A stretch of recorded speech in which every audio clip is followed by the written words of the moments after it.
Yeah, honestly, I think for a large portion of this, people won't like me, and I'm okay with that. I'm okay with that. I'm old enough Oh, to okay.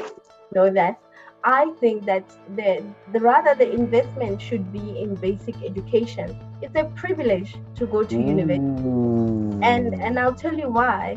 It's a privilege to go to university because even if you go to the university, you're gonna come out with a piece of paper. And if you don't know how to use that piece of paper effectively, it's not going to do anything for you. You're going to be another statistic, and you would have paid thousands and thousands and thousands of rand without something more tangible and valuable that you can do And the afterwards. stats are growing. The stats are Yeah, bro. growing.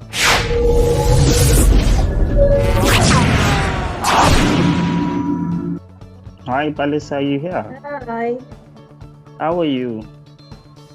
I'm good.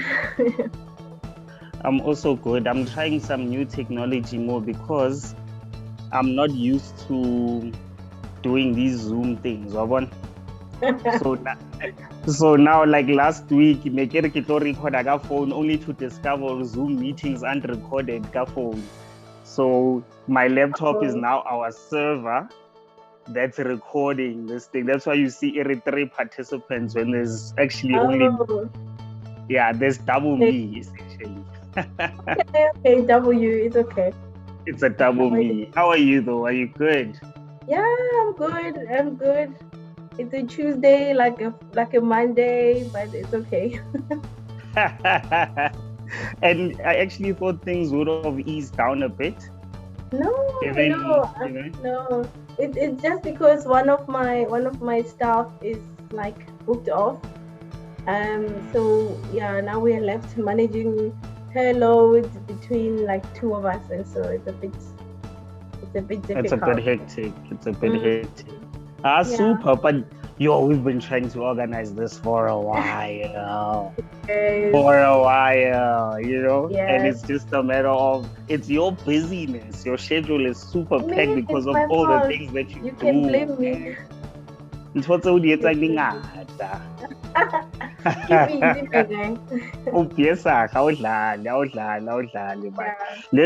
me just address my starters. I call my people my starters.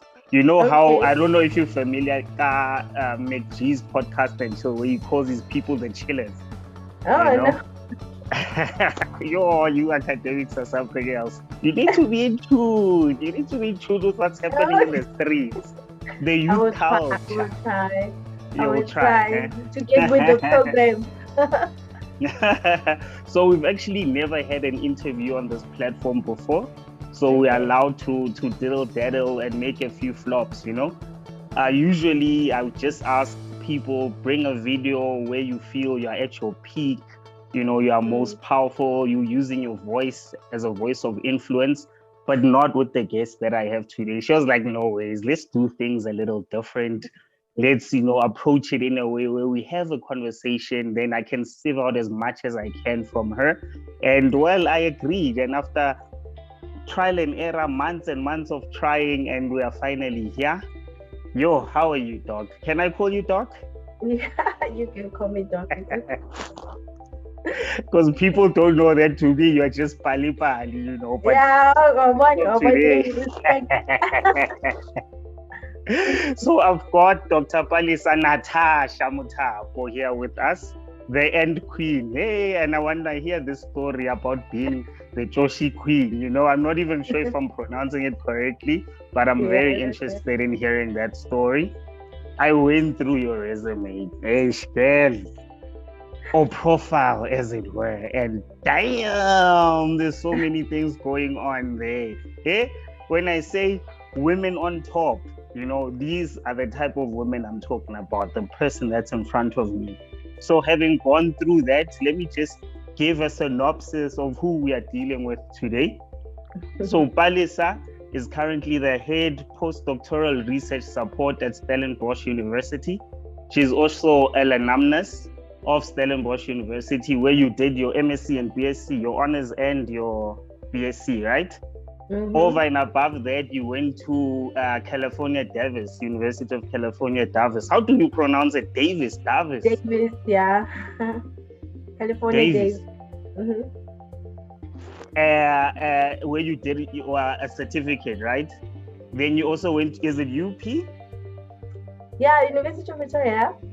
Where you did some environmental management in Tontonyana. So I can actually bring you a bit into my space since I did environmental health, right? You know a thing or two about that. You're also passionate about mentoring and building young girls in STEM. So I'm quite interested in knowing about that as well. You are alumnus of the 2018 Mandela Washington Fellowship, the YALI program, right? And actually, that's how I got to know you, right? Yeah. I need to actually tell that story, because in and of itself, it's quite an interesting story. You're also an alumnus of the Green Matter WWF Nedbank Green Trust Emerging Leaders. You were listed in 2014 by the Mail and Guardian, as well as the 200 Young South Africans. You are a lifetime member of the Golden Key Honor Society. I know a thing or two about them because I was also part of them for a few years, so it's a super group that you are part of. And I'm interested to know, last week we had to cancel because of this Golden Key, right? Yeah. You're also a global Goodwill ambassador for science and technology. You are a fully fledged academic, basically. But you know where I want to start. I want to start with you telling me about your NPO, where you are a co-founder and director, PenGen. What is that all about? Just share, and then we can build from there. Okay, so PenGeneration, I co-founded PenGeneration with two friends. We all studied at Stellenbosch, PhDs, and we're all scientists. The one is in agriculture. And she is a geneticist slash biotechnologist. Yeah, she's a jack of all trades. And then myself, I do ecology. I'm also quite a mixed bag of my science. And then Nonjabulo, she is a polymer scientist. And but the three of us kind of decided, we needed to do something to increase the access of women, especially Black women. We are very deliberate about our market and our group, and this is especially Black women, Black girls in rural areas and townships, peri-urban areas where it's not always easy to get access. But also we were just tired of everybody wanting to be a nurse. They didn't understand there are things like polymer scientists and myrmecologists and agricultural economists. They don't know all of these other career streams. And so the PenGeneration came from all of our voluntary activities that we did with the different schools around Stellenbosch and Cape Town, that we used to visit just for, out of wanting to uplift other kids and wanting people to see, that they are scientists and they are Black and they look like this and they grew up in communities like this, and I can identify with them, they can speak my language and all of that stuff. So all of us were engaged in some part of volunteer activity, and then we decided, why don't we formalize this? Part of it was also to increase access, and by doing that is, go talk to the matrics, help them with the application process, tell them about the different career streams, raise money for registration or any application fees that are needed, just to create that's powerful. Bring them to the open days. When a university has an open day, like in Stellenbosch, you only see white kids from white schools. They bus them in here, and somebody looking after them. They get opportunity. They come with their parents, and we don't get that in our communities. And so we kind of wanted to be like the big sisters who make it happen and get the girls in, walk them through, take them to the different faculties, actually take them to people who do that work. Because it's not always the case that you find that. So, but we know each other as researchers. So, we just go and invite Lesotho, come and talk to the girls, talk to the girls, like that. So this is how PenGeneration started. We used to call ourselves the Trailblazers, and we thought, let's register Trailblazers. We have our WhatsApp group called Trailblazers, and then we decided, no, let's get something. What would be something that it's going to have a longer term impact and it's more memorable. And we're like, yeah, pen generation. That seems like a good name for us. So that's in a way, you are providing a platform for access to the disadvantaged, disenfranchised young people in those schools where it's difficult. A person can get 6-7 distinctions, but if they are not part of that cohort of like high achievers where they easily and instantaneously get that bursary, then they don't have access, particularly to information. So that's basically what I'm getting from what you're saying. So PenGen is all about access.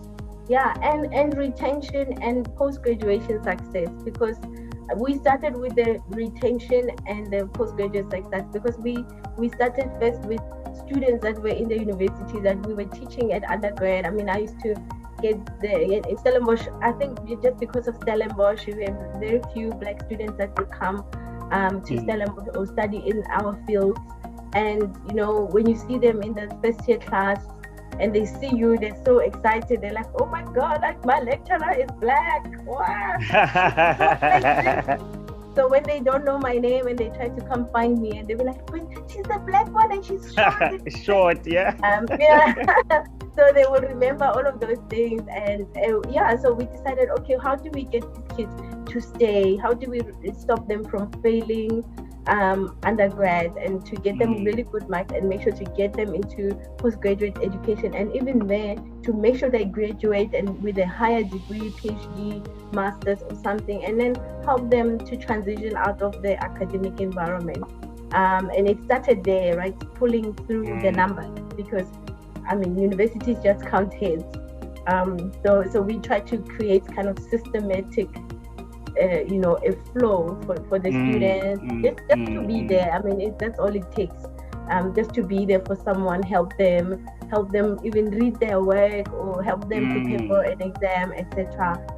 Things like that. And then it became something of, but why are they not coming in? So what's stopping people from coming in the university? And then we realized, okay, money first, because you need an application fee. If you don't even have food, so how are you going to get an application fee? And you don't know what you're going to study. And you only know what you see on TV or what your friends talk about.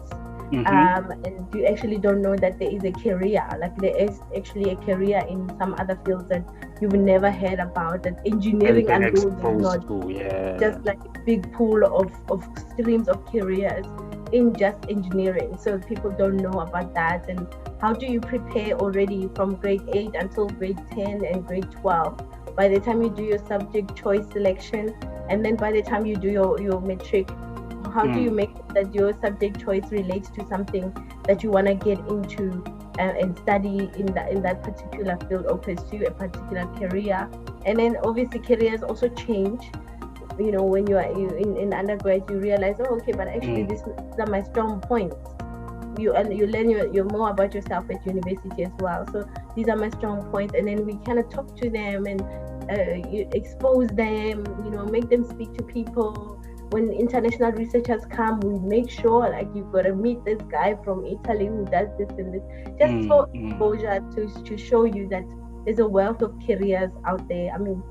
My career is quite something else. So yeah. Yeah, we'll definitely get to that. 10th generation, yeah. Yeah, no, that's quite powerful stuff.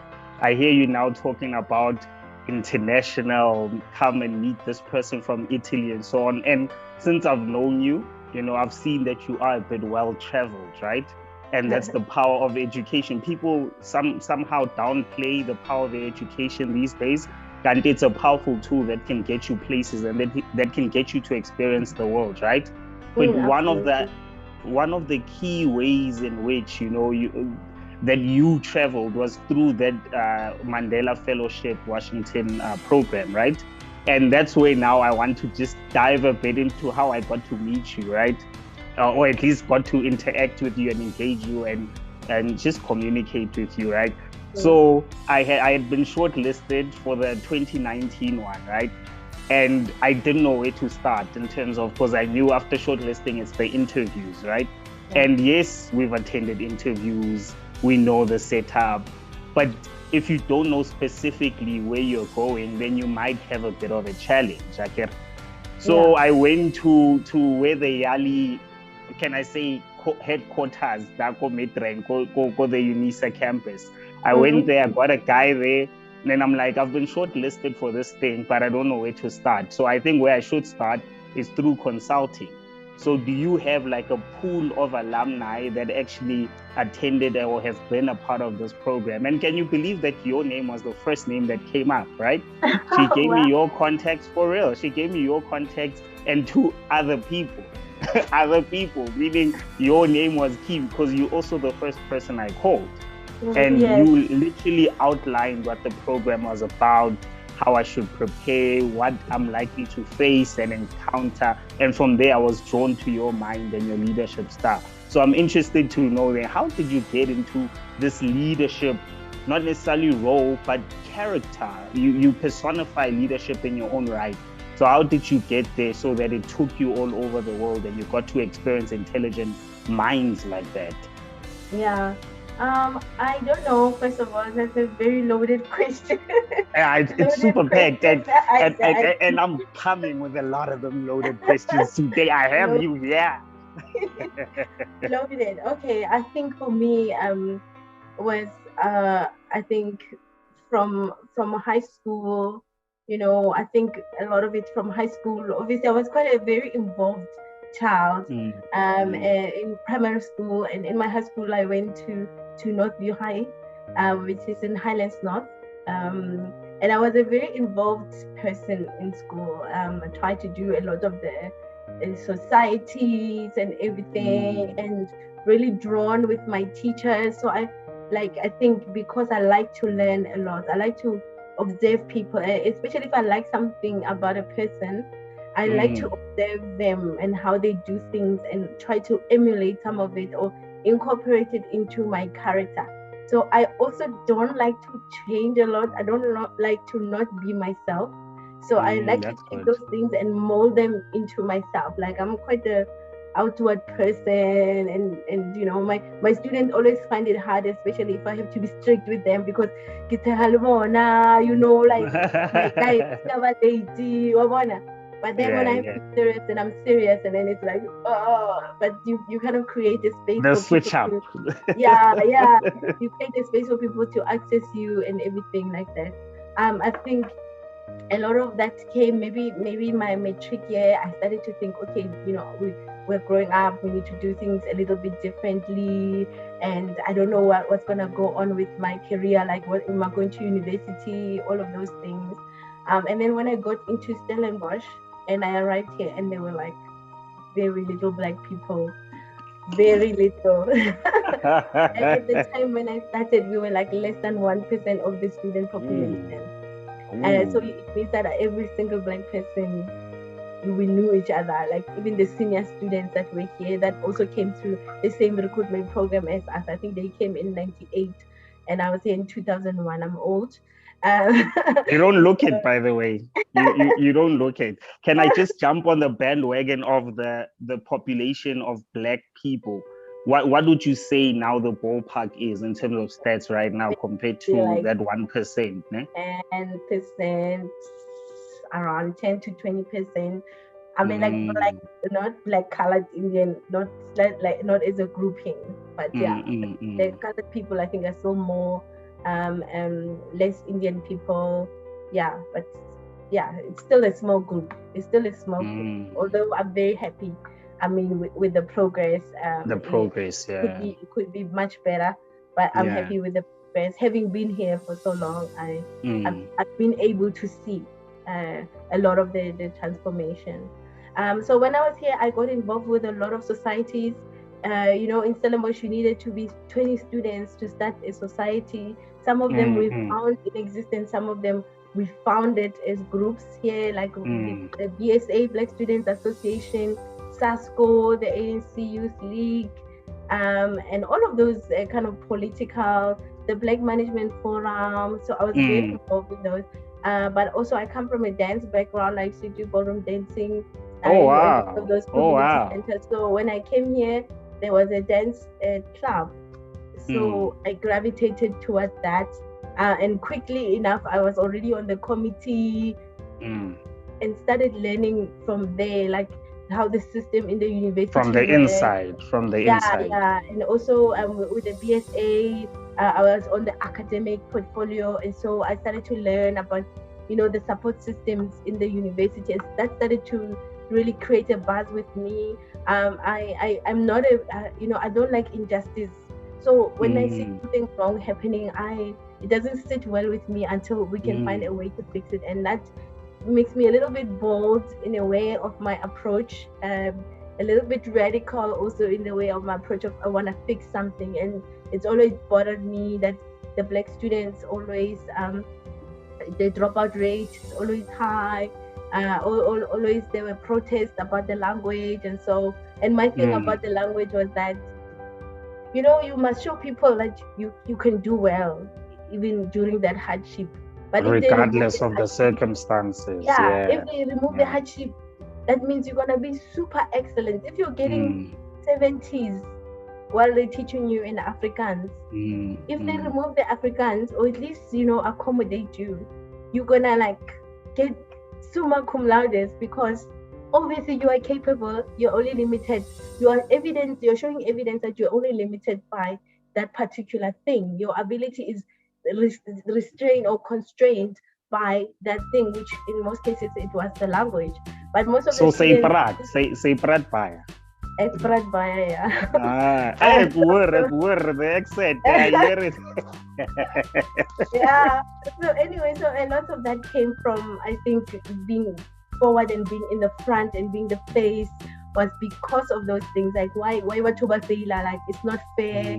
And now my course was taught in Afrikaans, so I had to go to a class and learn in Afrikaans. But I made sure I passed. Made sure that I passed, and obviously I wanted to keep my bursary as well. So that's also another incentive. But the thing was, you have to show that you're doing well. So those students would get kicked off. They would drop out of the university, and that's it. I mean, come on. And we all know most of us are first generation in our homes, and you can't come to university and then drop out because of language. We're all here not to play, but we're also here to educate the environment on how to provision for us and to improve our success factors. And as senior students, more younger students came, we try to support them, stay with them, go to study center, little rooms and everything, just make sure that they feel like somebody is there looking out for them and all of those things. And that's where the leadership stuff starts growing, and you start thinking of ways to use the environment to the benefit of others, not just for yourself. Because for me, one of my supervisors used to say that if you're a pioneer, you will always eat last, you won't enjoy the rewards. So it was always about the students coming behind. What's going to happen for them? I'm gonna do this, and then they're gonna benefit, and then they're gonna do something else because it still won't be good enough for them. So they're gonna do something else, and then it's gonna help those ones behind them. They're gonna elevate whatever foundation. Exactly, and that is our job. When you pioneer something, you're opening spaces where there wasn't any space, and you keep clearing the way, and the others come back place there. Pavement there, and but they wouldn't have been able to do that. So you make it smoother for other people. So I think for me, my leadership stuff became because of caring about other people, and also making sure that people are aware that you cannot do injustices and be okay with that. And I carried it through in all my academic experiences. All throughout my postgraduate, students were always welcome in my environment. And when I was doing my PhD, also just the same, and my postdoc also just the same. I mean, I traveled a lot. My PhD was a kind of a dual postdoc, a PhD, and then in my postdoc as well, I spent time in the US and also in Japan. And you see how people because they don't have those difficulties. The environments are enabling, or when are successful, you know. It's and then you come back and you wanna reinforce that or add something, a new element on how things can be done. And that's leadership. Leadership is about looking around, seeing how you can improve, taking initiative, and taking the risk. You know, whatever, you know, you can't, like, here it's like a Stellenbosch, you'll be like, oh, who are you? I can't be talking with the right child. Who are you? So you should take risk and not be afraid, and all of that. I'm actually glad. The Mandela Fellowship, it was also the same, because it's the questions, as you know, the questions they ask you about your giving back. Where did you apply yourself in this way? Like, what are your values? And you have to outline your values and your things that drive you. You know, for me, not seeing any injustice will make my world better. So I'm glad it was so power packed, because now even the way you've responded, you've enlightened us so much. Like, you came with it, eh? You know, sometimes we'll talk about leadership and they'll give you such a generic answer around what they think leadership is, but you've embodied it. I mean, based on your response now, there's so many things that I can pick and take from it. But I actually want to take us back a bit to this end queen. This end, because even your Instagram handle, I'll put it up here, guys. The Instagram, the Twitter handle, it queen. So I'm very intrigued to find out what's the story behind that. And I think it still links up with academia in one way or another, definitely. Yeah, it is. It is. Yeah, no. My friend Mbali told me that I'm on the gram, but I'm not on the gram, because like I only post every now and then, and so I just only recently got there. So I will get there. So I hope it's not the age factor, because you pointed out. No, not at all. Not at all. I think, you know, other people, it's been part of their daily routine. Their daily routine. I'll post as I feel, and for me, the easiest thing I use is my LinkedIn profile, because I talk about academic stuff and career stuff. It's the stuff that I'm very involved with, and looking at success factors for graduates. You know, those are the things that LinkedIn thinks more space for me to bring up those arguments. We'll talk about it, like the thing with the unemployed graduates is a huge problem for me. It's funny. It's one of my questions, actually. Because I did read that article around it, so I wanted your take and your gist around that. But I'm still interested in that end. So I started doing research on ants for my master's and PhD and postdoc, and it just became something that stuck with me, right? Why ants? Why ants though?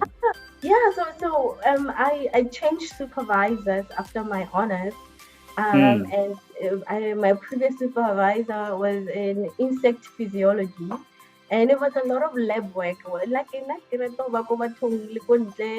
I like being outside. I love the sun. I just love being outside, and I just said, like, I wanted to do something different. And we actually we had a fallout, me and him. We solved ourselves later on in life, but we had a fallout after a really amazing a supervision relationship. He actually kind of mentored me from my second year already, and we had really big vested interest in my career as an academic, and he used to advise me a lot. I kind of feel like my academic strength and research skills I really built up with him more, those fundamental things that you need as an academic. So yeah, we had our fallout, but we sorted ourselves out later on. But I moved to another supervisor whom we became very close friends. And when I went to her, she was like, she's got a project, and she's got a project on ants. Well, it doesn't even have a title for it, but there's this interest around ants in invasion biology. You know, invasion biology is about studying plants and insects or organisms that come from other regions of the world, and they're introduced into our country. And because they never existed there, when they get into natural environment, they cause a high lot of disturbances, removing indigenous species by competing with them for food or water, etc. Some of them are toxic to humans or toxic to indigenous animals. Some of them bring diseases, etc. So, and we spend a lot of money trying to control them. So once they are out of control, they take over, and it's very difficult. They affect the whole ecosystem so there's quite a lot of research to study these organisms. We have the South African Biodiversity Institute that has a very specific management for that, same as the environmental affairs. And at Stellenbosch, we have the Center for Invasion Biology, which I studied through them. So I did invasion biology, sorry. I did invasion biology. Then what was I saying? Okay, great. So I started this project, and she just gave me a bunch of articles, and then I started reading. Oh my God, I was so fascinated because I love reading. I love history, so I've always been reading about like colonization, trying to understand human behavior, like all of this, like Germany and the Nazis, and the discrimination. I always try to understand. And here I was getting a blow by blow from insects. Okay, so the whole thing was playing out in my mind. I wrote an article on it. The whole thing was just in my mind. So these ants were introduced to South Africa during the Anglo-Boer War, right? And they came through when the British brought some grass, like pampas grass, that they got from Brazil, right? And it was shipped to South Africa, to the Cape Agulhas, right? And obviously they took it to wherever they were, all their outpostings. But in this grass happened to be these ants. And the Anglo-Boer War happened from 1893, that's when it started, and the actual war started in 1901, right? So we have these 2 time points are very critical. So when I was studying this, trying to understand, the first record of the Argentine ants was 1893, and then the second record was 1901. So, and then these ants somehow managed to spread to the entire country. So they are in 6 of the 9 provinces. And wherever this is currently, or this is currently to the point where there hasn't been any other distribution studies apart from mine and from 2 other former master students who worked on the distribution as well, matching historical records. So you brought them on your side. So this is my area. Okay, that's my area, and I became so absorbed with these ants, seeing how they were behaving, how they were removing other ants, taking over their locations, disrupting the entire ecosystem processes, even seed dispersal in the fynbos. So I was looking at all these mechanisms of how they're doing, but the more I learned about them, the more I learned about people.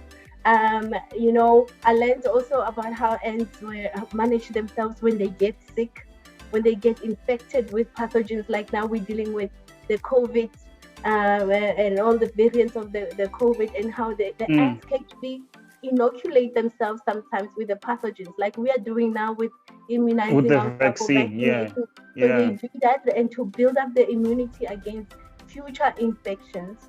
That's interesting. They're very, very intelligent. So then my problem was that that law that you have when you talk about that law.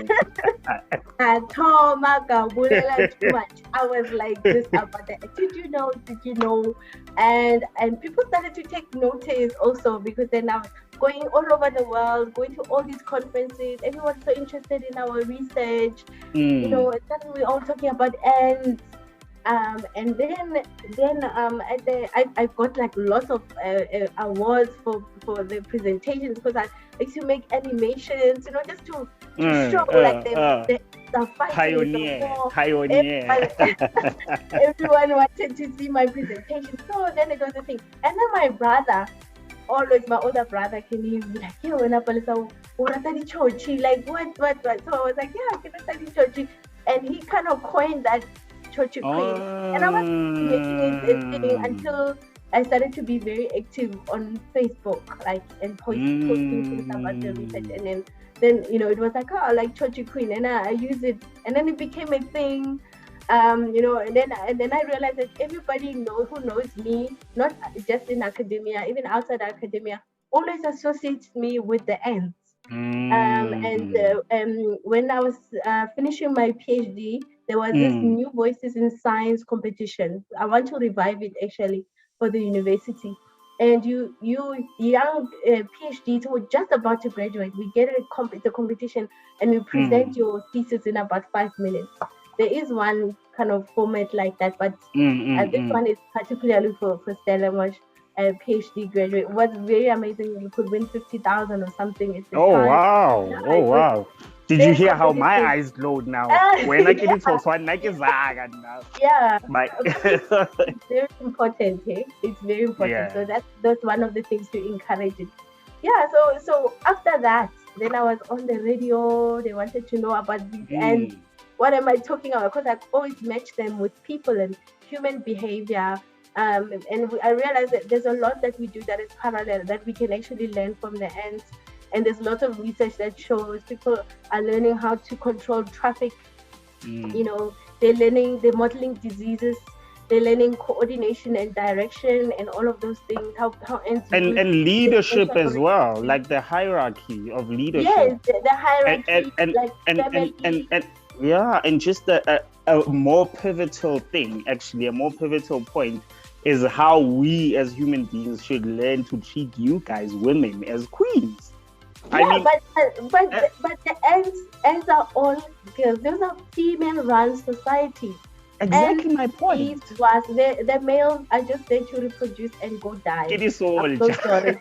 They do not contribute anything apart from helping to grow the colony. Even the queen herself can produce males without mating. She can produce any assistance from us. Yeah. So all of them are all related as sisters, and so it's a very interesting. We'll have a conversation about this forever. It won't stop. There's just so much. I can actually hear that, and I just want to digress with one point because I want your take on that, based on how you are speaking about the intelligence of animals and ants and insects and so on.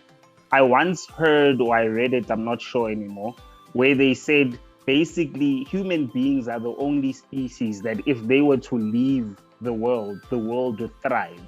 Yeah. Yet when we are here, because we are the ones that are destroying the world, and based on what you are now telling me, it basically gels with what I had heard or read or whatever the case may be, to say what it, and because right now what we do, remember, like environmental health, like within environmental health, we have vector pest control, you know, and what do? We want to control things, and usually how we do that is that we destroy, right?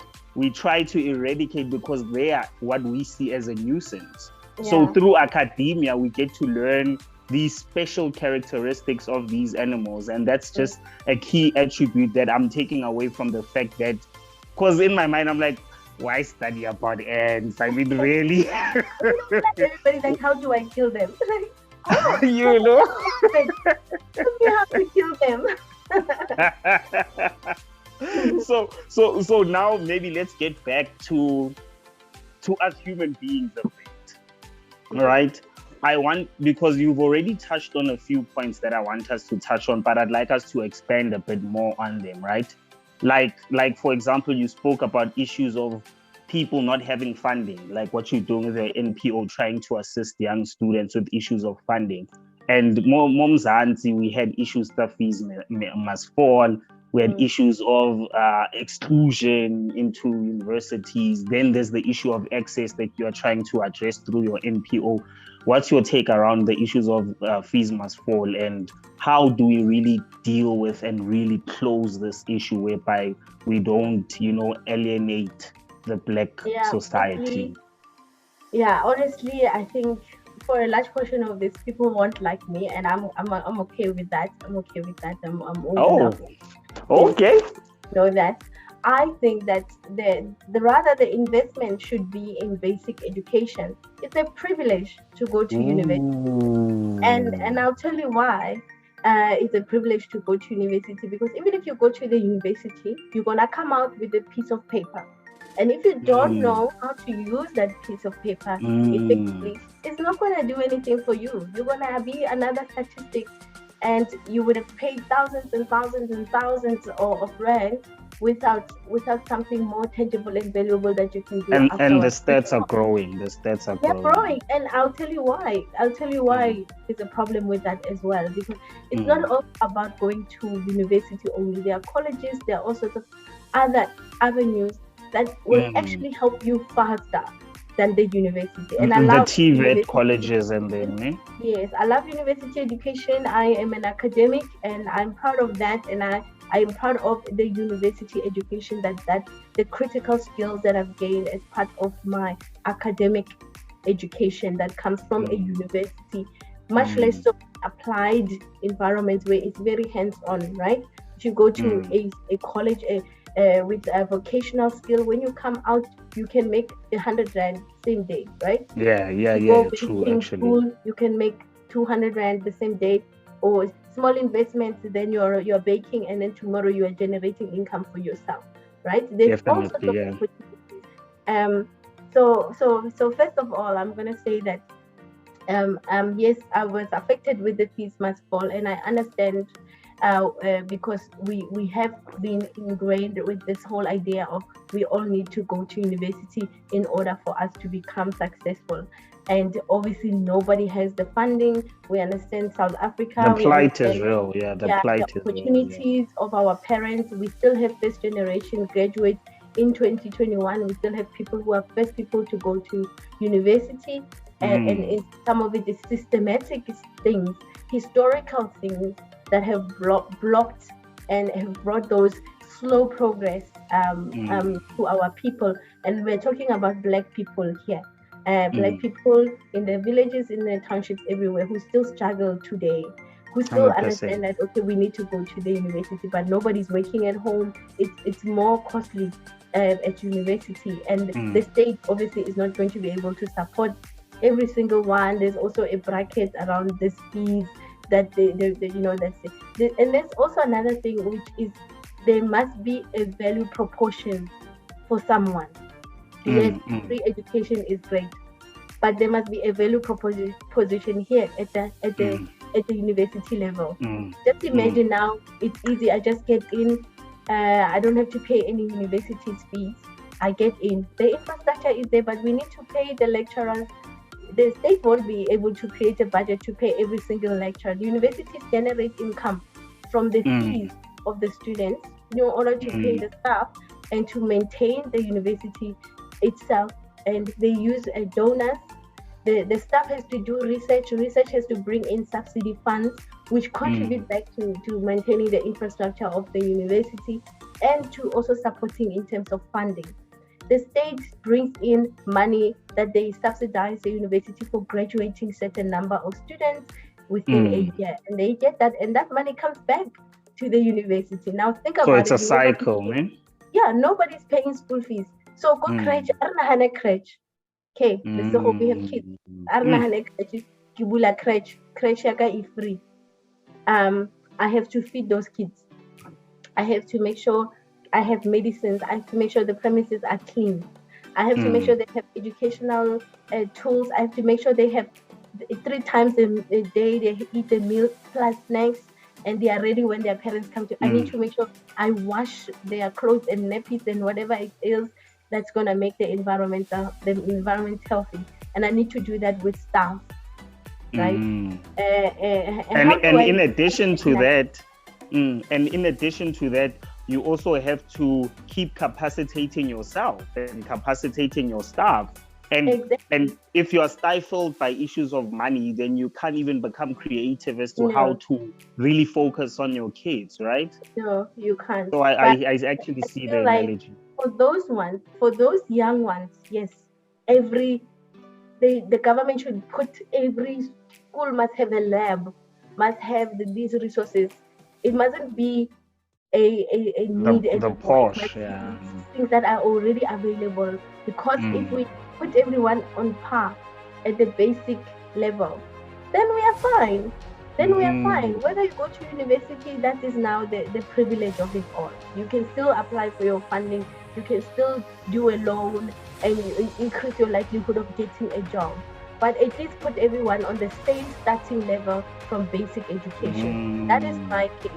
I'm fine. I've said it before, and people argue, and some agree with me, some don't. Yes, we're not all men. Have there been like compelling arguments where you'd sit and be like, well, yeah, you definitely have a point here? I mean, in my friend circle, we're always debating about something. And we were there when the fees must fall was happening. I mean, they were like trashing our labs and everything. Stellenbosch wasn't really affected, but people came in and broke down the things and whatever. But the university still was able to continue. To recover, yeah. Yeah, but the thing is, we need to look at what university education means, actually. You know, it means yeah. that So, and while you are at it, I want you to touch a bit on that LinkedIn unemployment issue and the value of university. So when you come to university and you are studying, you get your degree. I mean, depending on the degree that you do, it's great. Other special subjects, you just move on, do your articles, because the way the system is it makes you build up job readiness skills. In the sciences, not so much.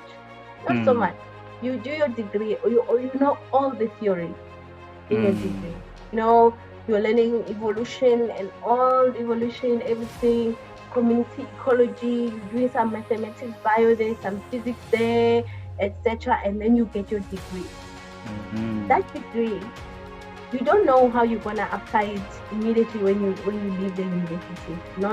There's not like a high chance that you're gonna get a job with a degree. So you need to supplement it. The demand is getting more, right? They feel like, okay, so you don't have research skills with your degree. So now you need to go do your honors so that you can get research skills. Okay?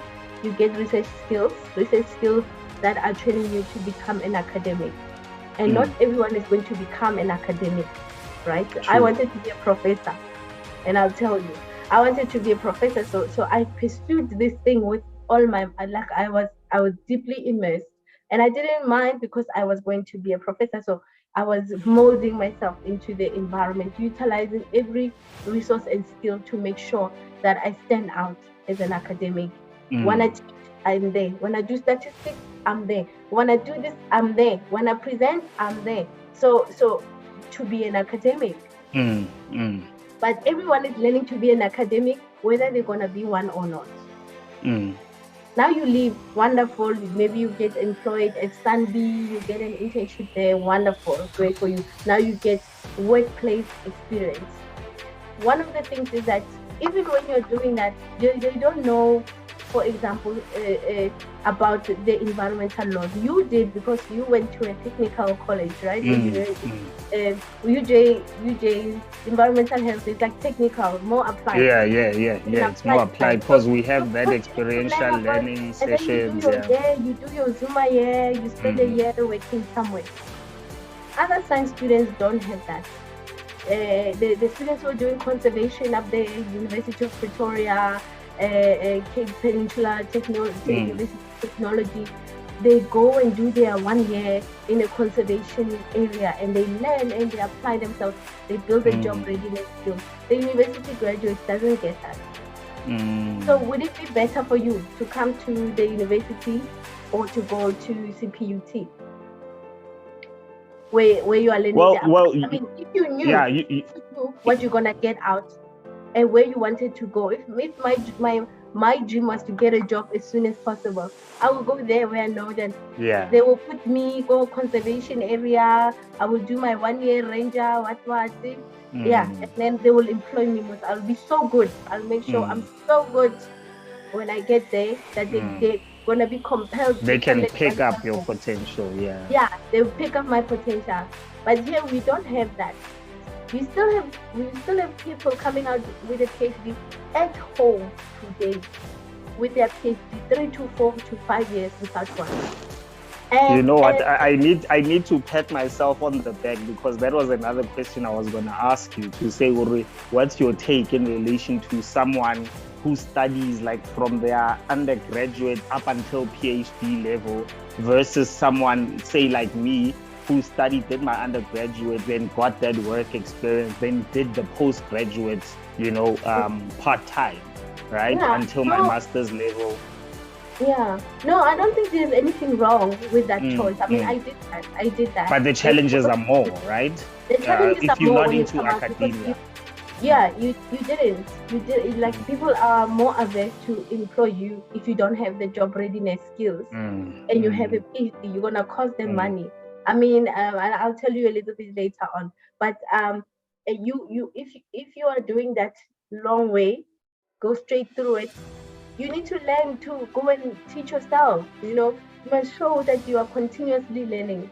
It's not true that people spend 50,000 hours working on just their research and their thesis. No, at least 6 months is spent writing a proposal. In that proposal writing time, you can go and attend some courses on writing, public speaking. You can go and learn like presentation skills, etc. Those things are important for your CV. It doesn't mean that you have to stay only and focus on and learn only the statistical package that's going to be useful for. Don't be narrow-minded. When they're asking, do you want to do voluntary teaching? You don't want to do that because no, I'm busy with my. I never did that. I took every opportunity that I could get to build my CV. That's why my CV looks like that and my age is like that. Because when opportunities came, I took them. I didn't say, I don't know. I said, well, I'm going to learn while I do it. I built my skill sets outside. I learned all the statistical packages by myself. I used to read these crazy textbooks, learning the R code, everything. I learned all of that. And then started to teach myself and other people. And then it became, now I used to freelance. As a statistician. Even today people still call and say, can you help me with my research design and doing the statistics, and I'll teach the statistical methods and whatever. But you charge for that, right? I mean, it's an additional. And you can still do it. You can learn to build yourself a business around that. There's so many ways that we apply ourselves, but we don't look at it like that. And the university is preparing people to become academics. Yes, it's okay. We need more academics, and we need more Black academics, and we need them in all these various skills. But it doesn't mean that every single one is going to be an academic. It's not our calling, all of us. And whether it's the responsibility of the university to create pathways for that or not is debatable. I feel like at university we should be able to build up a skill set or curriculum for postgraduate students so that they can live with abilities to go do something, even entrepreneurship. Learning to think more business-minded ways about your science and how you can build. You can't be a biotechnologist and not wonder how can I start my own pathology practice, lab and compete with Pathcare and all of those companies. Lesego pathologists there, Holland pathologists there, because that's your field. You studied that.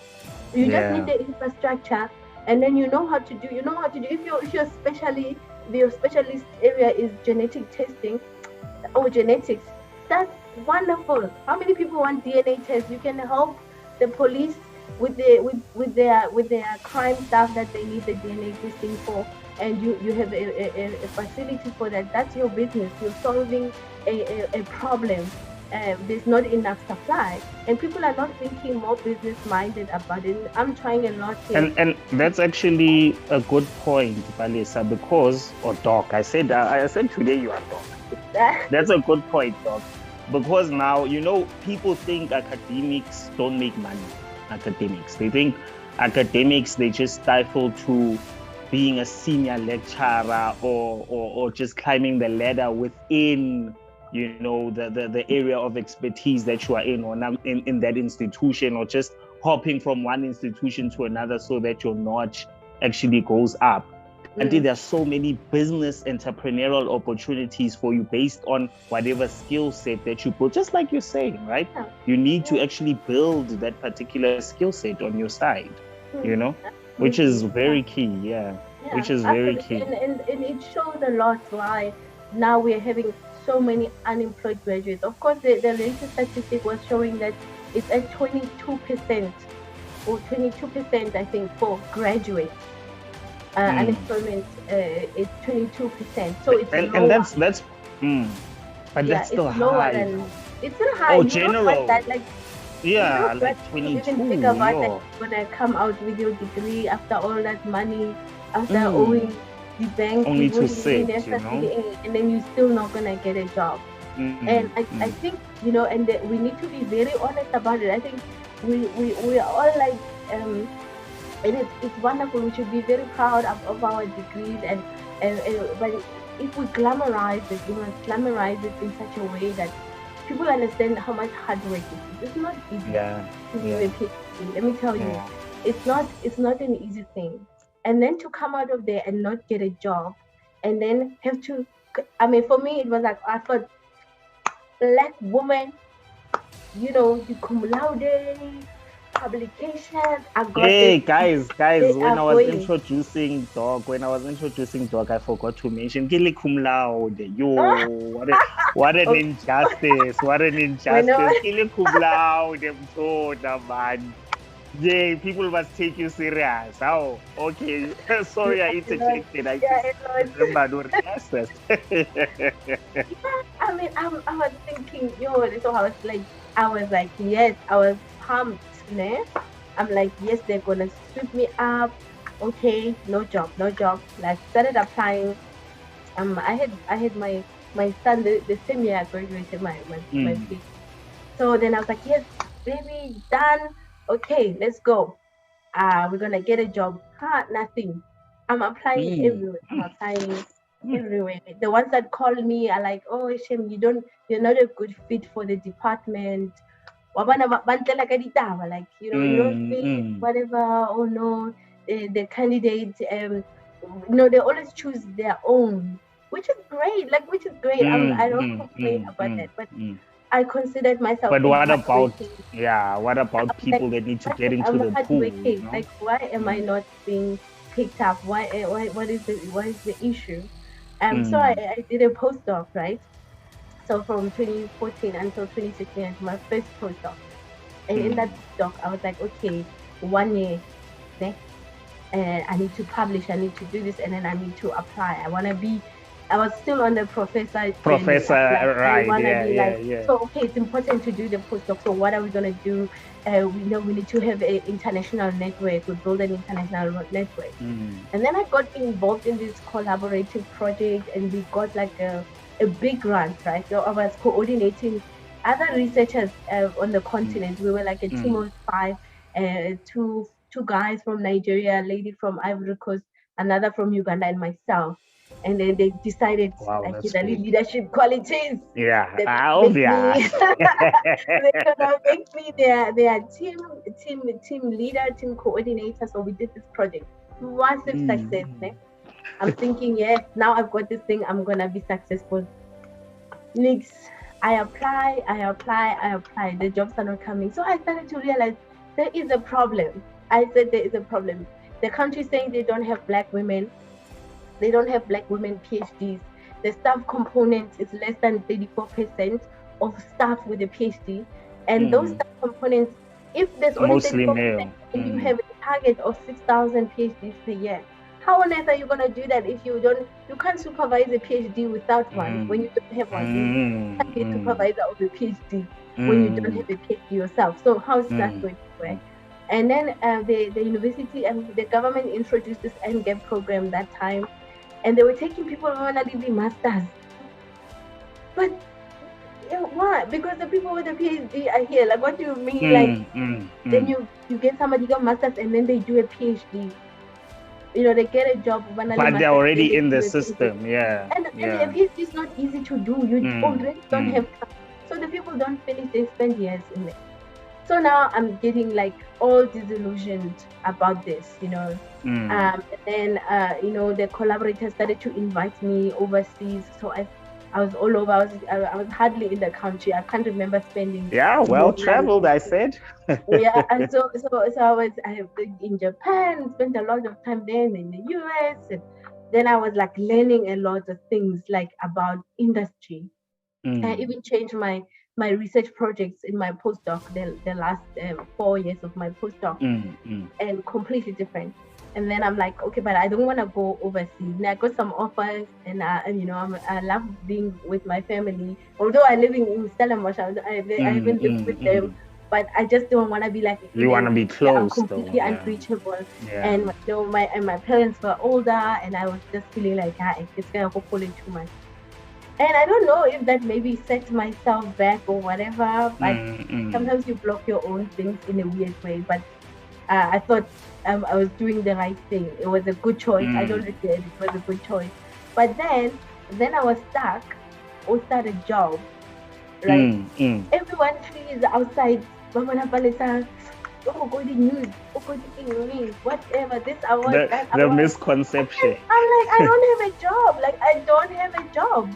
I have to freelance. I have to do so many projects. I have to work on 5, 6, 7 projects to supplement my income to be able to do. And I'm like, what?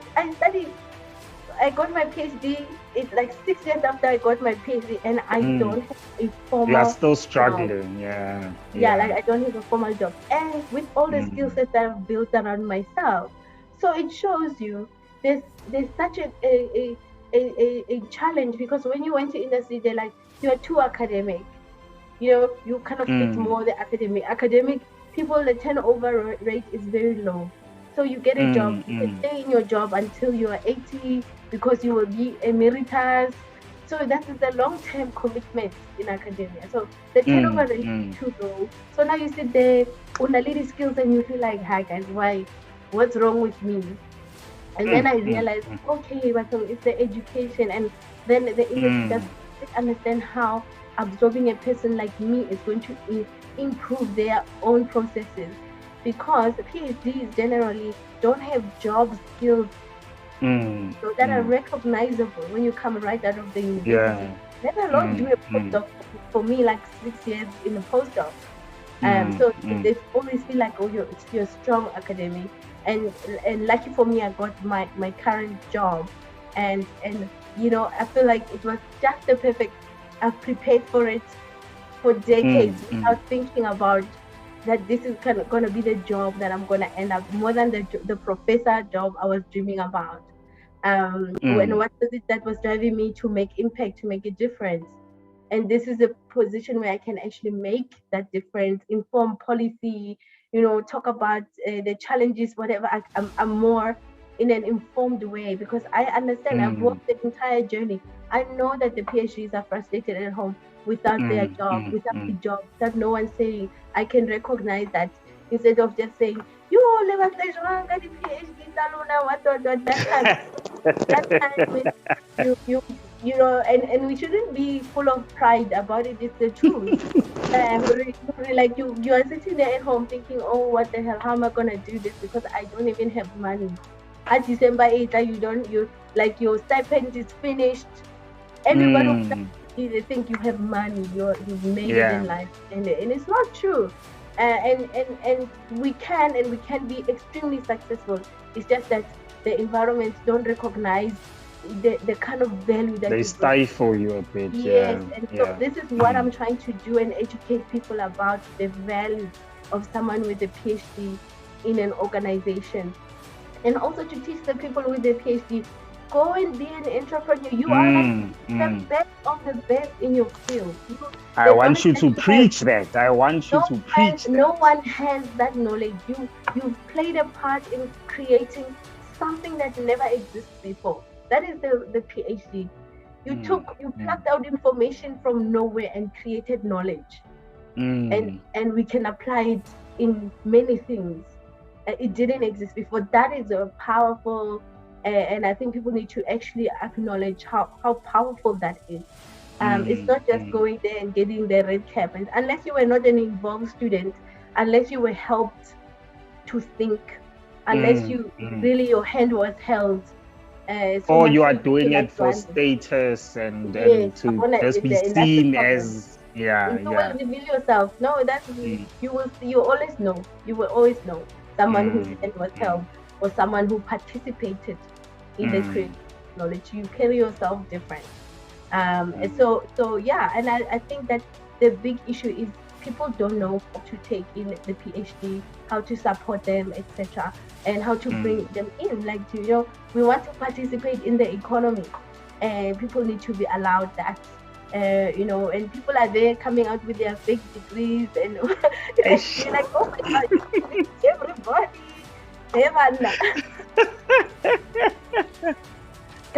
so tell me this. and then in my leadership, also something. Yeah. Come on. So tell me this, Pali. Tell me this, man. Because now I have a master's, right? And I've been postponed, but I graduated like 2020, right? So yeah, I've been trying to push myself to start, right? And you yourself have just mentioned that it's not an easy thing. It's hard, right? And even people in academia whom I know are busy studying PhD, they share that sentiment, or it's not an easy journey. It is a difficult journey. So someone like me who wants to get into this particular arena that is unknown territory for me, how would you guide me? How should I approach it? What tips can you give me? And whoever is watching, who actually wants to follow on this journey, knowing that it's hard, but maybe you can spearhead us in a positive direction in this regard. And maybe just, it's a packed question again, maybe just also highlight some of the challenges with this journey, PhD, besides the important ones that you've just highlighted, Tauri. When you do it straight and you don't have that employment experience, then you may be facing a challenge, But during the journey itself, what challenges can I encounter? My wife currently busy ka MPH, so soon so at least if I walk the path having been guided, then you're not first hand guided a bit. So I'm trusting you to empower me here, just like you've been empowering me so far. Okay, so obviously I will never discourage anyone from not doing a PhD. I think it's a high value degree. Having to do it, you learn a lot of a lot of things about yourself, so much. And it's not just about the all the nice things that are associated with it, but the actual personal growth that you experience, and also your thinking skills are just different.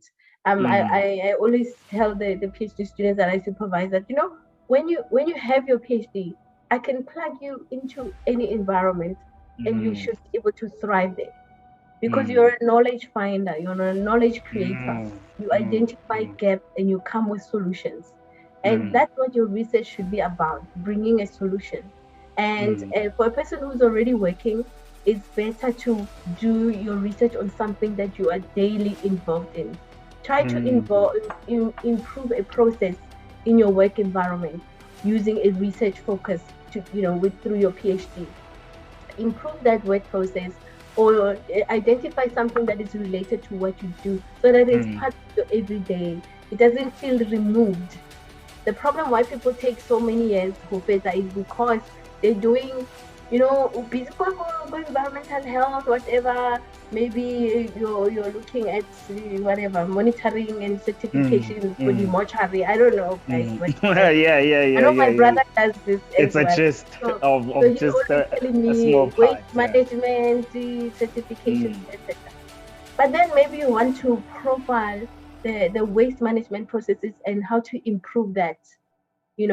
How to make sure that we keep the waste areas clean, or reduce the waste production, or how do we encourage people to separate their waste. And you can work on a prototype bin that people can pour, like the compost waste and the paper waste and the glass and etc. It's normal, and you make the research around that, how to improve the process, because you deal with it every day. The observations are easy. Yeah. So where is the challenge? You already know where's the challenge. You have identified your research gap here, the problem statements, etc. Because maybe it's like we don't have efficient ways of recycling or encouraging people to recycle, for example. And it's part of your everyday. You see it. You know how to talk to the people who do the recycling.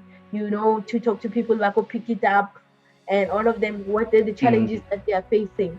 How would doing a good recycling plan improve their work?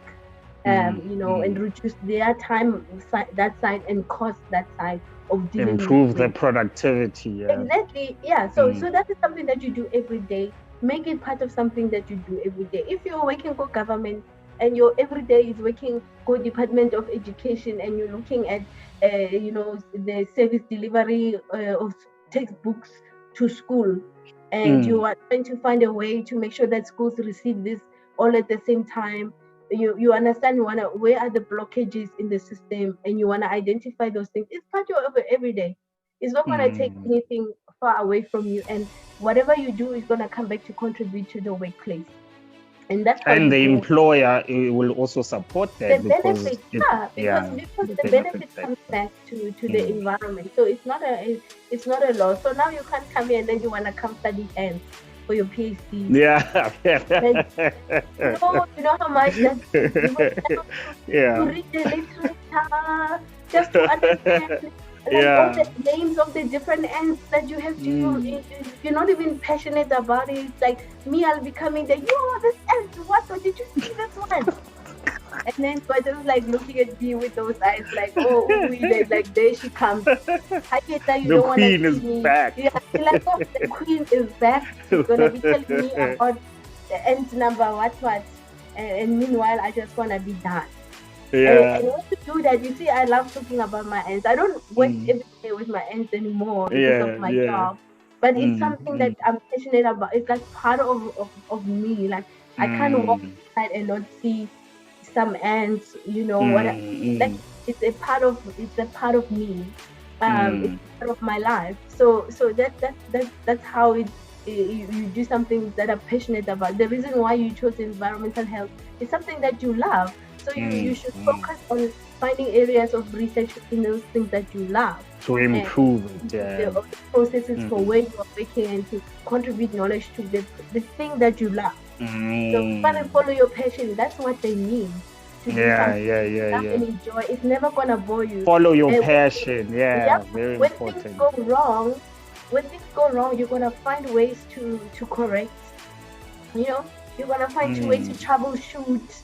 Baba, you are loving your podcast now, and if you want people to enjoy Kenya music, wherever I was like saying I'm a lot, you're gonna be like, hey, Baba, it's something that you enjoy. The artist is like that.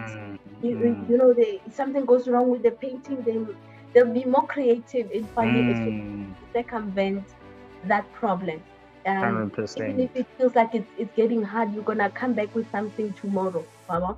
That's 100%. What it feels like to do something that you're passionate about. It doesn't make you tired.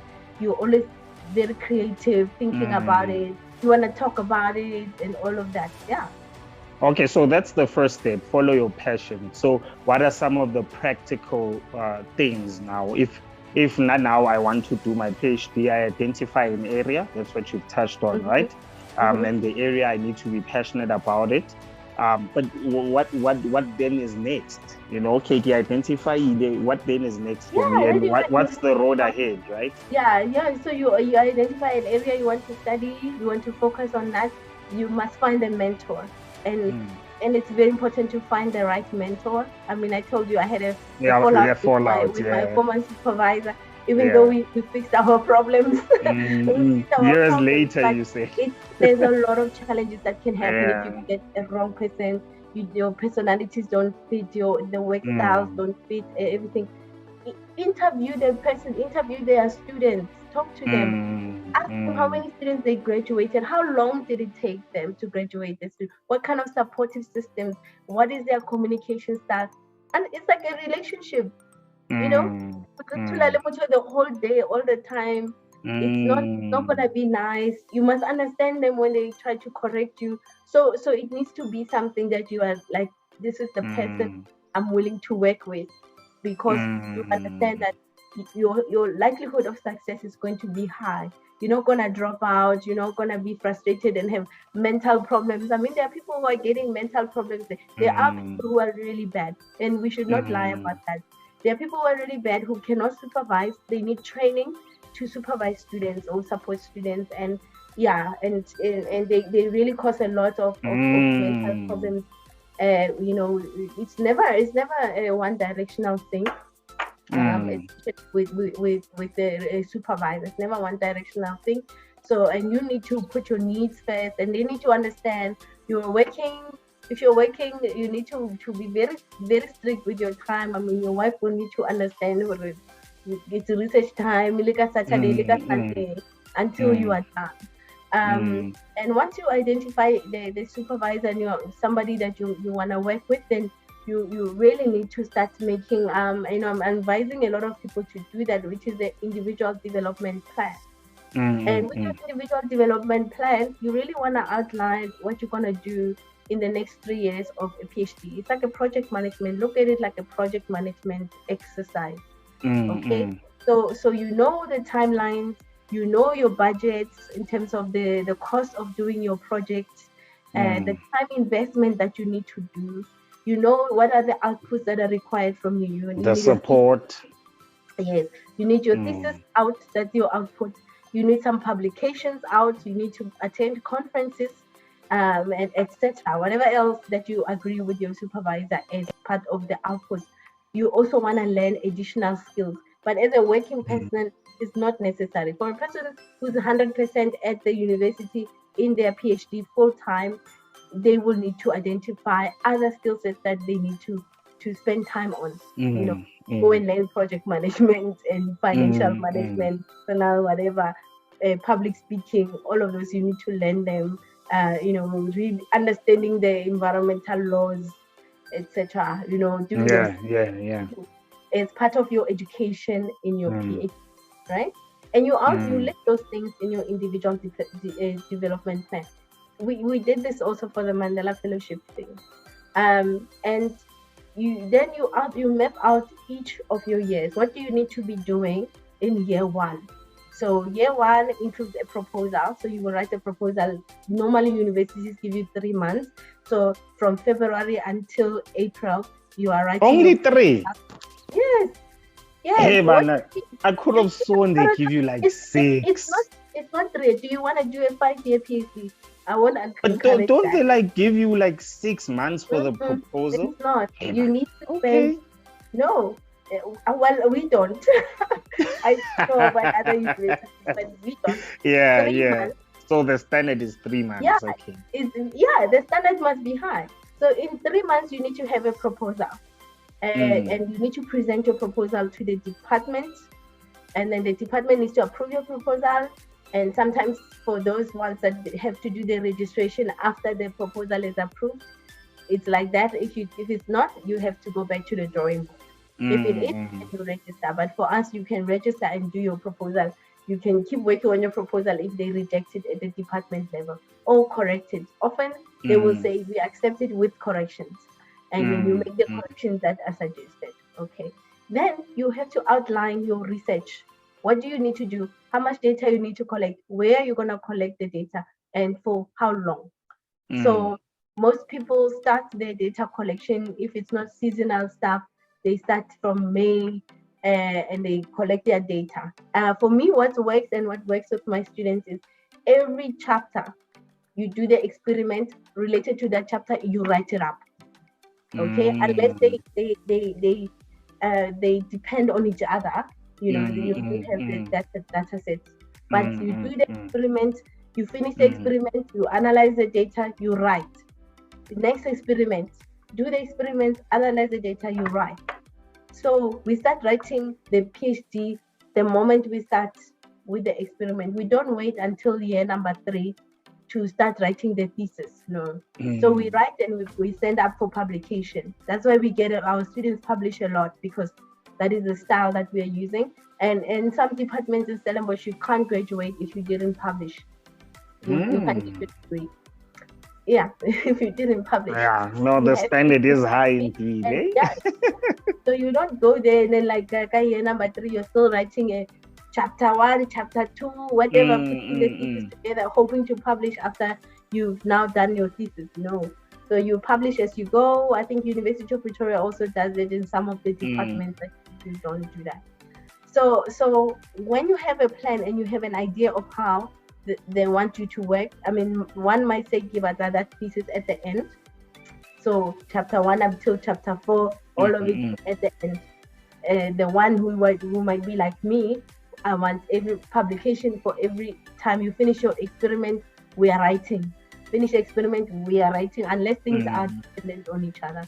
And you know that's between May of year 1, May of year 2, May of year 3. You have to submit your PhD by September to graduate in December, right? And to give the assessors enough time. Yeah, by November to be able to graduate in March. So it's not even a long, long break between the two. It's not. Yeah. So it's actually the full 3 years when you look at it, because you start in February of year 2, February of year 3.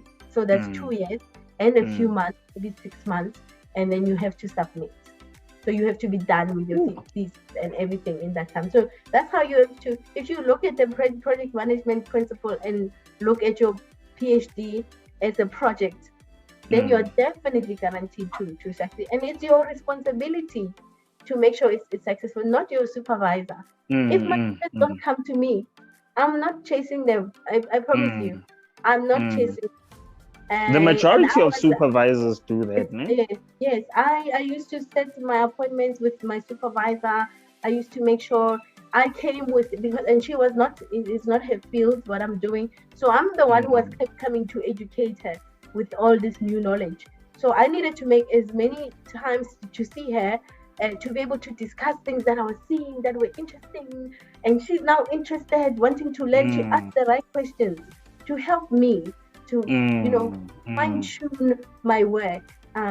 So it's your responsibility that creation of knowledge. Yes, other supervisors like to express of their own ideas, but it's a collaborative thing to do the pitch. You are supposed to learn. That is the whole process. You're supposed to learn, find things, write things critically. Don't trust every single article that you're reading. Look at their methods, like 2 samples, and then you're making these conclusions. Right? There must be significance in the data. These things, and you start to realize, sometimes you can even publish trash out there, and people will consume it. People will consume it. So you are really becoming someone who criticizes stuff. When they're putting a policy there, president is mentioning this policy and that policy. How will you man? You interpreted it wrong, you really start to look at information, really read, when you are reading, digging deep, basically. You are reading, like we might read the same thing and then I might get more out of it. Conclude differently, yeah, exactly, because you process information a little bit differently. So it's a matter of managing, really, for both people who are working and doing their PhD and people who are full-time in their PhD. It's really a project management exercise. Now it brings me to my next point, and this point is in relation to the balancing of things. Already you've given us a tool, right? A tool whereby it's about breaking it down into little pieces, strategizing and having a plan. But now life is so vast, things happen in between, and then there's that element of like, let's use you as an example, the element of now balancing the world of academia with family. I'll tell you what, I was a part-time lecturer at UJ for like 6 months this year, right? And that thing in a pleasure, and that was just for one module. That was just one module, but the amount of pressure was a lot. Then you think about, okay, there's work, there's business, there's my MPO, there's this YouTube channel. Although it's a hella concoction, then I still have those ambitions of doing the PhD and so on. Now with you also doing so much already. You've mentioned the issue here, the South African Research and Innovation Management Association that you serve on. In addition to that, you are the project lead at Brescia, building research capacity for sustainable water and food security in the drylands of sub-Saharan Africa. You are also a member of the technical subcommittee. That's why even in the beginning, I split the intro into two because of all the things that you are doing. You know, you are the director of operations for the Youth Social Press. You are the deputy CEO of the World Youth Summit, NPC. Like, you are doing so much. So my question, basically, to summarize even our entire conversation, is how do you do it, and how can the people watching this and people listening to this point? I mean, we've been at it for like an hour and a half. How can they be like you, Doc? Hey guys, I think it's not an easy task to be able to do that. My friends always laugh at me. You can't multitask with other things. Like, I can be busy here and you can be talking to me, and obviously I would be expected to easily be like, yeah, do this, and then I just can't. But to juggle many things at the same time, that works, because I don't like to get bored at all. I don't like to do one thing. I think those are the things that kind of push me to be exploring. I like to start stuff. I like to start things. You heard that, starters? She likes to start. My starters, she likes to start. Yes, and I want to bring people to do the stuff as well. So once I know what it is, and I'm thinking, oh, okay, we start this thing. Okay, let's come, put you there, and it must happen. Sometimes like very detrimental to do all of that, because sometimes you just can't finish things, or you can't do them exceptionally well. And for those ones that you can, that's amazing that you can. But for some, you don't do them exceptionally well if you had just simply focused on that thing.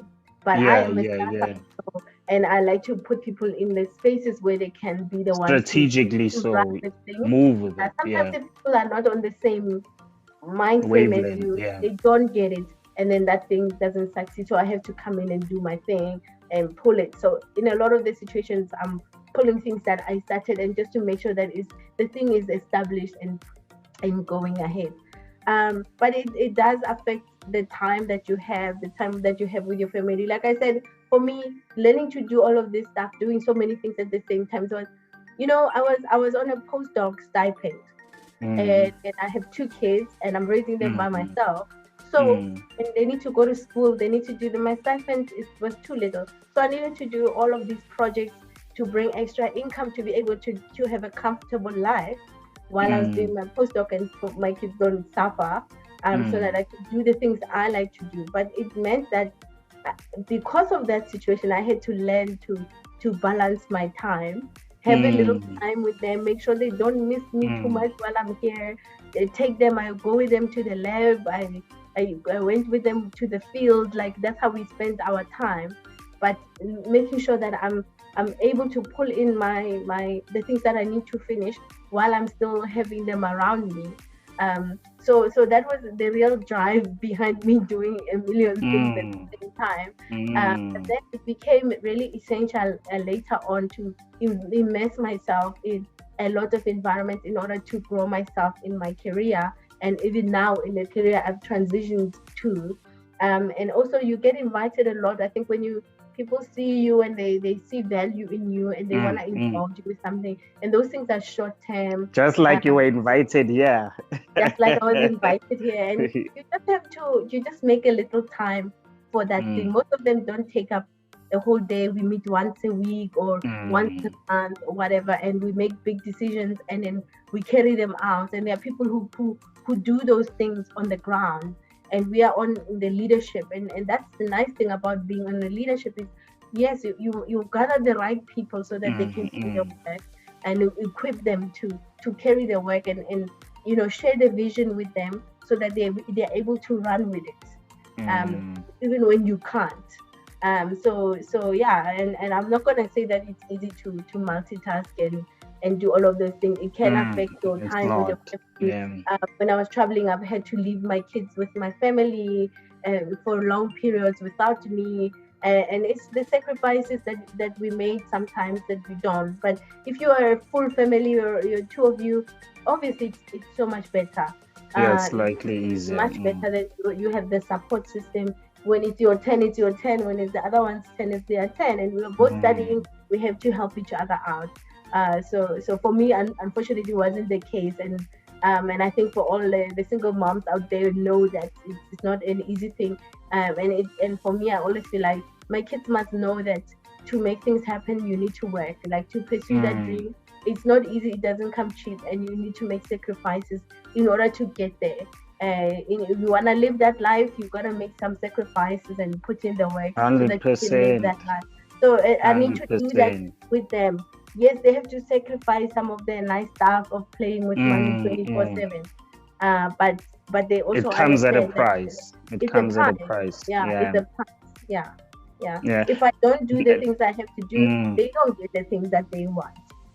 100%. Just to add another layer to it, because I didn't want to segment the question just in terms of maybe family time and then your hustles and your work, right? I wanted to maybe bring it to a holistic view of saying, what about taking care of your health? This is not just your mental health. We're talking your mental health, your emotional health. As you say, it's a challenge also raising them as a single parent. So that emotional aspect of it also has to be covered, right? So how do you then maneuver around also the other aspects when we look at it from a broader perspective? Yeah.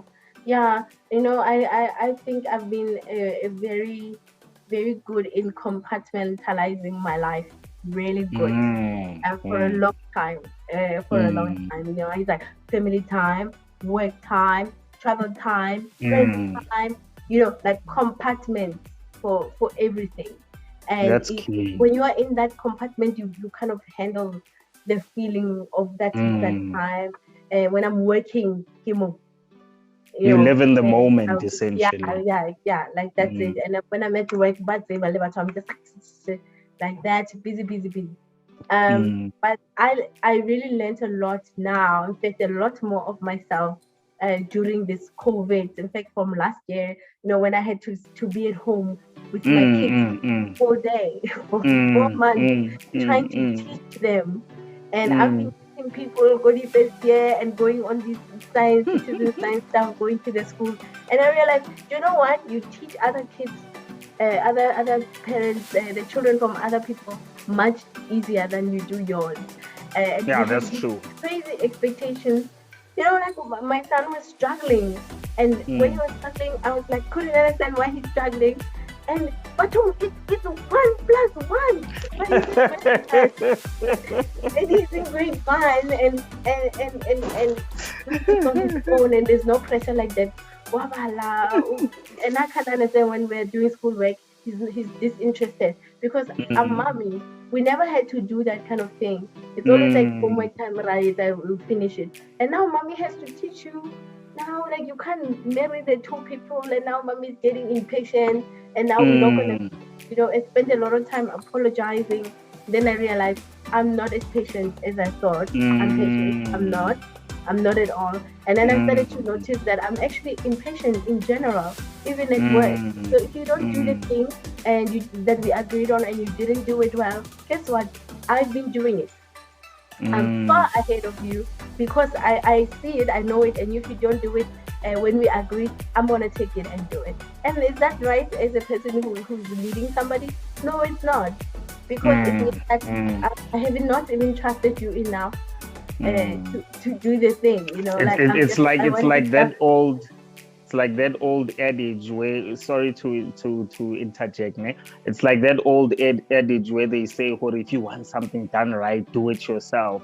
And it's not actually the right approach. No, it's not the right approach. And I really had to I started asking myself about my students, the students that graduated, and they were always happy.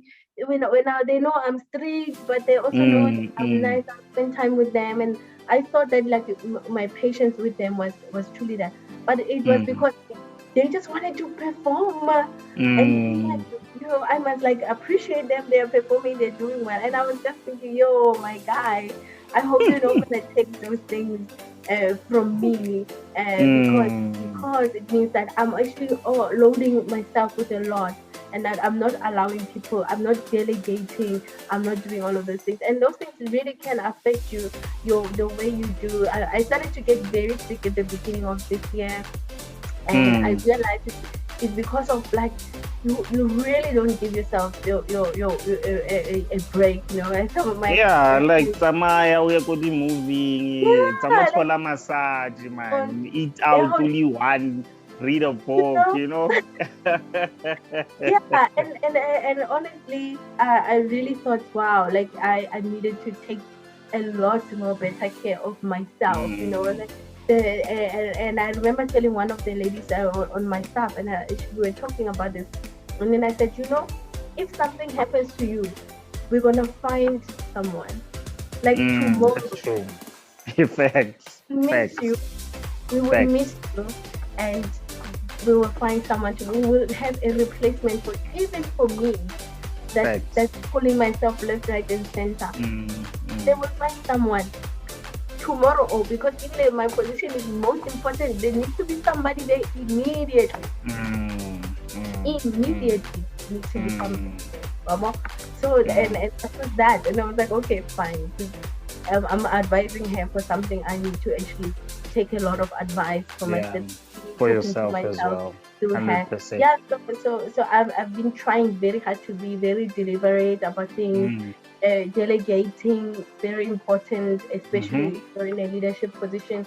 Delegate, give people responsibilities. They like it. It makes them grow.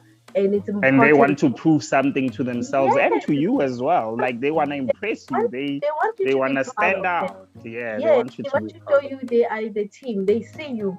They're like, oh, you work so hard. I want to be like you. Like, yeah, but be like you, like yourself.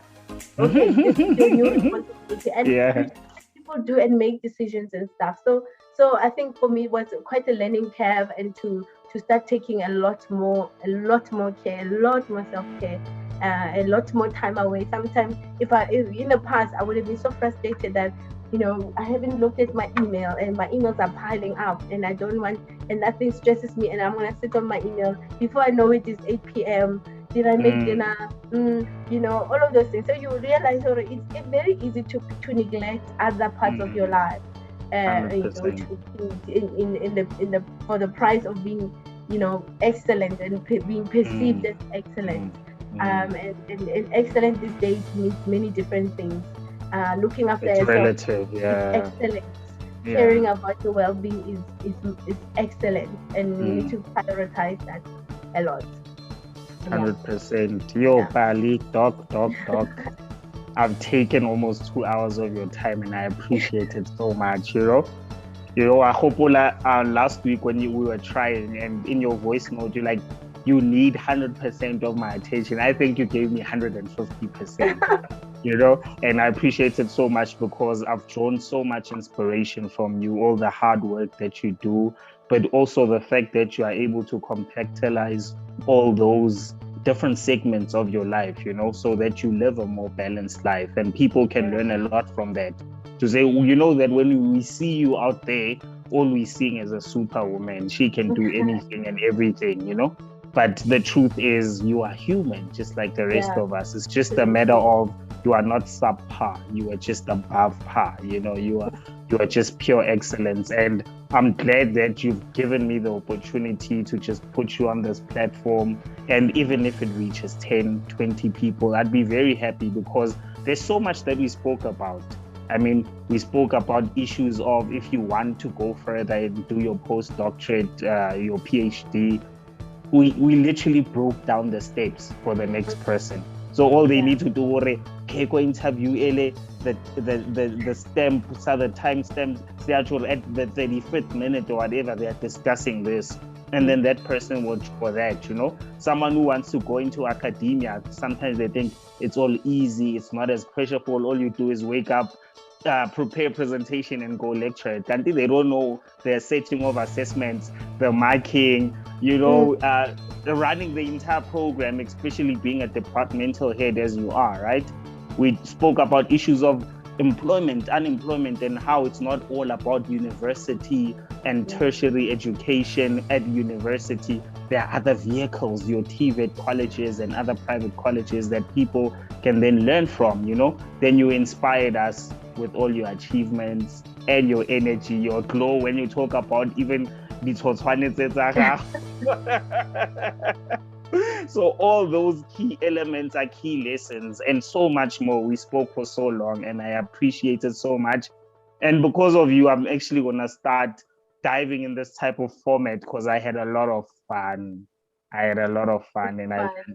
I think to make a video on your own, it's like a monologue for somebody's going to ask you. And you can't laugh at anything. It's so it's a little bit impersonal, like and it's easy to share more. It's 100%. Yeah, so keep pushing. That's all I can ask from you. Keep pushing, keep building, keep growing, keep inspiring. Because the world is watching, we are watching, and we draw. As I'm saying, you are here for us to suck up and to sieve out all that knowledge, that information, that inspiration. And I also like specifically what you're doing with the empowerment of young women. Hence, even the title of this video is going to be Women on Top. Then I'll change that women in education to something else because we spoke about so many things, But you want women to be on top, and that really inspires me, And it's something that we also stand for, Ka Foundation, like Enviro Switch Cares Foundation. It's all about empowerment. And women, my wife, as a director, her focus is the women empowerment aspect. So in fact, I should have let you and her have this deep discussion, particularly in terms of the empowerment of women. But I enjoyed it so much, and I thank you. And you probably have 2 other meetings that you need to go to. It's okay. We blocked the time, so it's okay.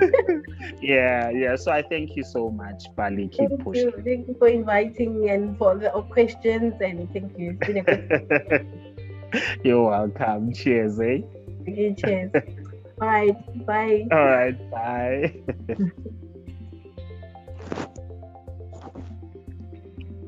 So guys, we've just had a powerful, power-packed session.